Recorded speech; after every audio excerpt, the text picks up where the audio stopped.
Scott always knew exactly what he wanted from life. From a young age, he set ambitious career goals and pursued them with unwavering determination. Now, at 35 years old, he was reaping the rewards of so much effort as the CEO of one of the largest pharmaceutical companies in the country.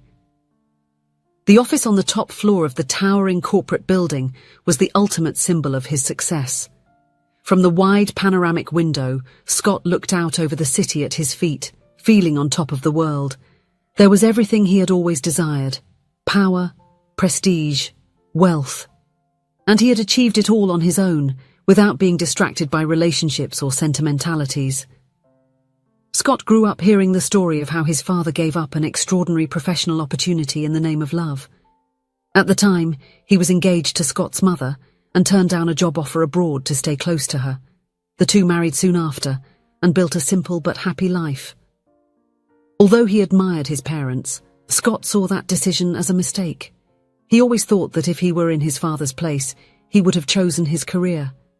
For him, love was a dangerous distraction, capable of diverting people from their most important goals. While his friends got married and started families, Scott remained single and focused.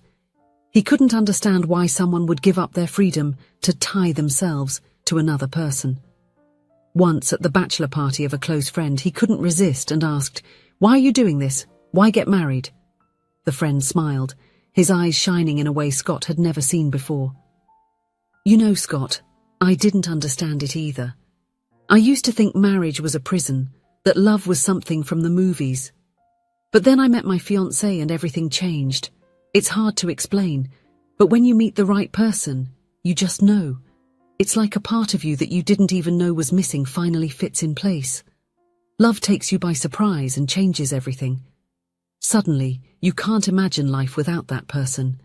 It's not a prison, it's liberation." Scott listened to that with skepticism.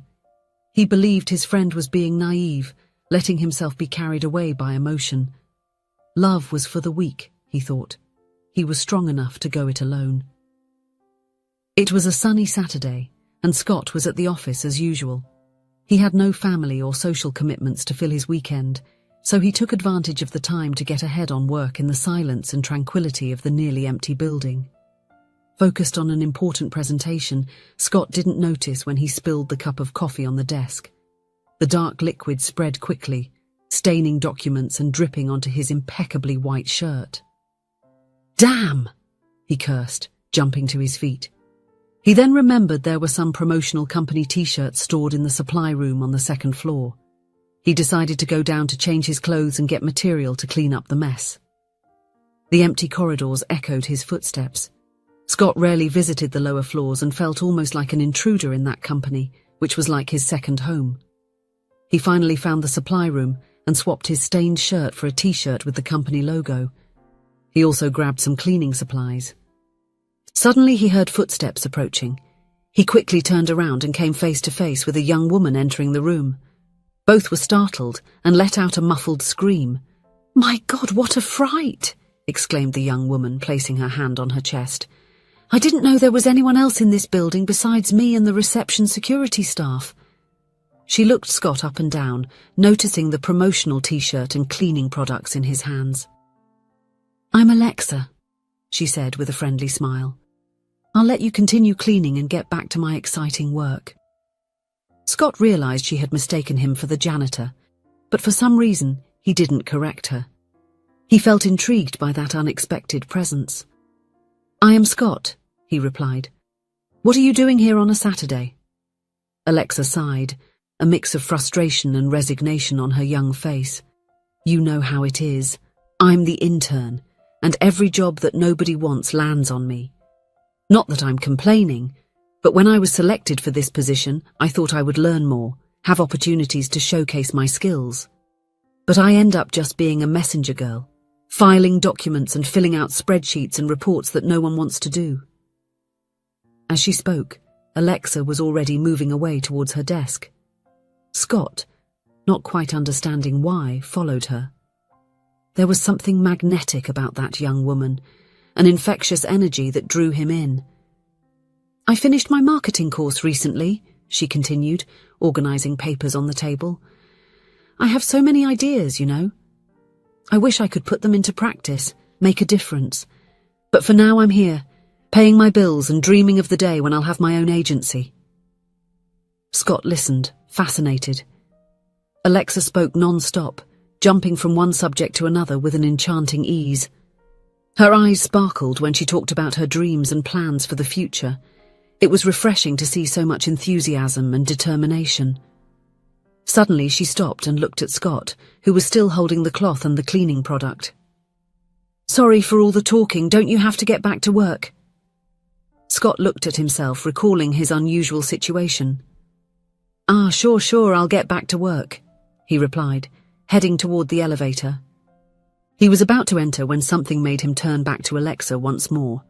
She was beautiful, not just physically, but in her authentic and spontaneous manner. Scott felt something new, a sensation he couldn't quite name. "Hey Alexa," he called out almost without thinking. "Would you like to have a coffee with me after you finish what you're doing?" Her smile lit up the entire room.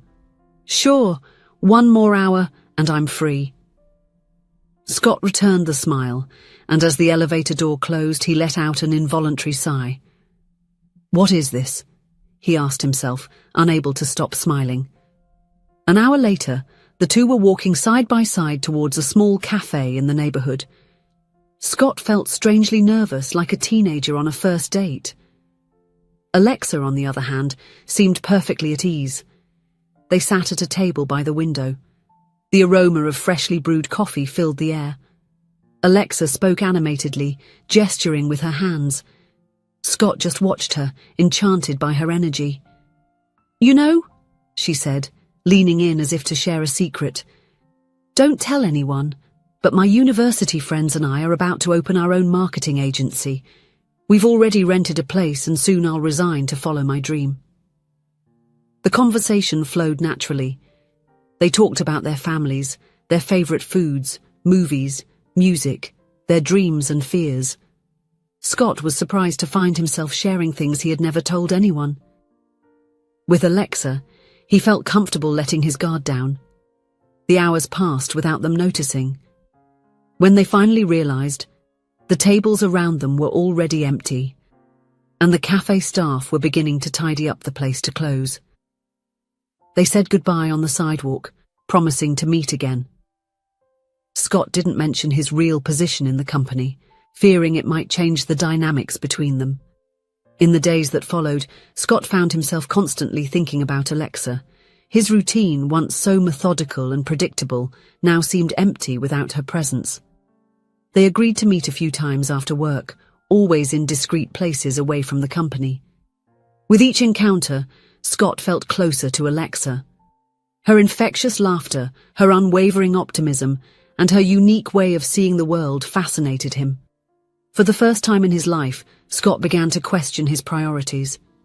However, the situation made him uncomfortable. He knew it wouldn't be ethical to date an employee, especially considering the hierarchical difference between them. Furthermore, he feared that Alexa would feel deceived upon discovering his true position. After much reflection, Scott made a difficult decision. In his next meeting with Alexa, he said they would need to take a break. "I can't explain now, but soon you will understand the reason," he said, feeling a heavy heart. Alexa was visibly confused and hurt, but accepted the decision without questioning it. She thought Scott was just making an excuse not to see each other anymore. The next day, Scott called the head of the Human Resources Department to his office. "When the intern Alexa resigns, please ask her to come to my office before leaving," he instructed. The HR manager seemed surprised but nodded without asking questions. A month passed. Scott immersed himself in work, trying to ignore the emptiness he felt. Every time the phone rang, he hoped it was some news about Alexa. Finally, the moment arrived. Alexa had resigned to start her own company with her friends. Following the instructions, she was advised to go up to the top floor for a final meeting with the CEO. Alexa was intrigued. What could the company's CEO want with an intern who was resigning? When the door opened, Alexa was paralyzed. There, seated behind the imposing mahogany desk, was Scott. Her eyes widened in shock and confusion. "Scott? What? How?" Scott stood up, feeling his heart race. "Alexa, I'm sorry for not telling you earlier. I am the CEO of the company." He explained everything, how the initial confusion led him to keep the secret, how he feared that the truth would change the way she saw him. "I've never felt this way before," Scott confessed, his voice trembling slightly. "You came into my life like a hurricane and messed up everything I thought I knew about myself.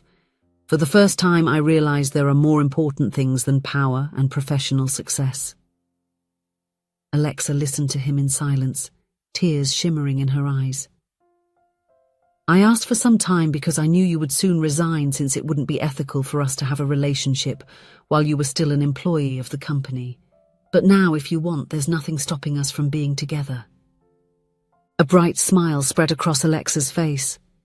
She ran into Scott's arms, who wrapped her in a tight embrace. "You caught me by surprise, Mr. CEO," she said, laughing through tears.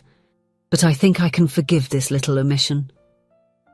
In that moment, Scott understood what his friend meant at the bachelor party. Love truly arrived by surprise and changed everything. It wasn't a prison, as he always feared, but a liberation. With Alexa, he felt more complete, more alive than he ever imagined possible.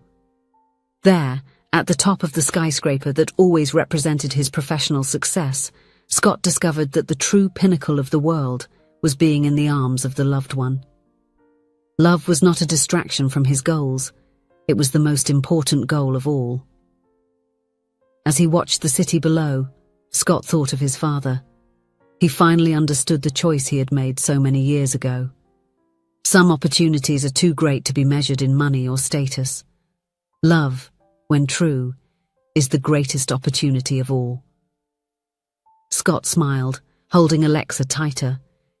His life was just beginning, and he could hardly wait to see where this new journey would take them. Together, they would create their own love story, as beautiful and inspiring as that of their parents. And so, in the office that was once a symbol of his loneliness and ambition, Scott learned the most valuable lesson of all. Love does not make us weak or divert us from our goals. Love strengthens us, inspires us, and gives new meaning to everything we do. It is the most powerful force in the universe, capable of transforming lives and hardened hearts.